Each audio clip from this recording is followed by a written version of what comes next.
Hi there, it's June Simmons with Online Sales Pro, and tonight is my night 40 of the Vincent Ortega Jr. 100-Day Video Challenge. And tonight I'm going to talk to you about some things that I've been reading in The Slight Edge. I love this book, and I just want to share a little bit of it with you. So this chapter is on personal development and happiness, and yeah. Okay. So it says, when I started reading material from the happiness movement a few years ago, I got excited about it and started getting other people to read it. As they did, I noticed that something peculiar happened. They got way more excited about this stuff than they ever had gotten about personal development. That really made me stop and think. So when you spend time in the personal development world, as I did for several decades, it's pretty easy to get frustrated by how readily people turn their back on it or don't give it the credence it deserves. Oh, right, personal development, they say, like it's not a real subject worthy of serious attention. But for some reason, that doesn't happen with happiness. Or maybe it's for several reasons. For one thing, positive psychology has the built-in credibility of serious academic research behind it. The personal development movement has been driven largely by individual people's personal experience and the teachings of compelling teachers, people like Napoleon Hill, Norman Vincent Peale, Dennis Waitley, Brian Tracy, and Jim Rohn. The happiness movement has a completely different genesis. It has been driven largely by scientific research.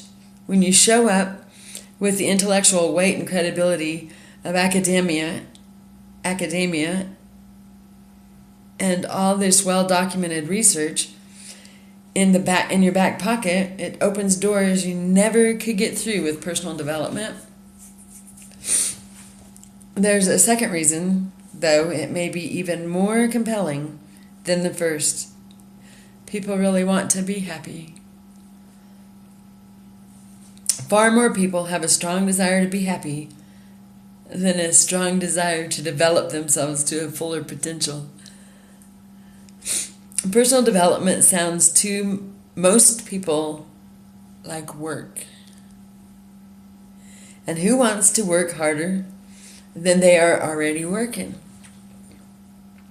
But happiness doesn't sound like work.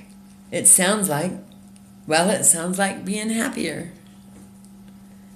From what I have observed, within the general population, only about 10% of people, 10% at the most, are genuinely open to working on personal development. When you bring the dimension of happiness into it, when you show them what has been happening in the last 15 years in happiness research, then suddenly that 10% becomes more like 50%. If you take a pair of average, loving parents and tell them, I can make your child more personally developed, or I can make your child rich, which would you prefer? And most likely, they would choose rich. But if you say, I can make your child either happy or rich, then 9 times out of 10, they immediately choose happiness. What parent doesn't want their children to be happy? What person doesn't want to be happy? And here's the fascinating thing. Comparing happiness, which virtually everyone wants, and personal development, which only 1 out of 10 at best are really interested in. At the heart of it, we're really talking about the same thing. when you read all the research about what it takes to raise your level of happiness, then you begin to realize that the scientists are describing exactly the same kinds of behavior that all the personal development teachers have been advocating for decades, just applied in a slightly different context. And positive psychology, as it turns out, is the perfect mate to positive philosophy. In other words, the slight edge. Oh my gosh, I love it. Okay.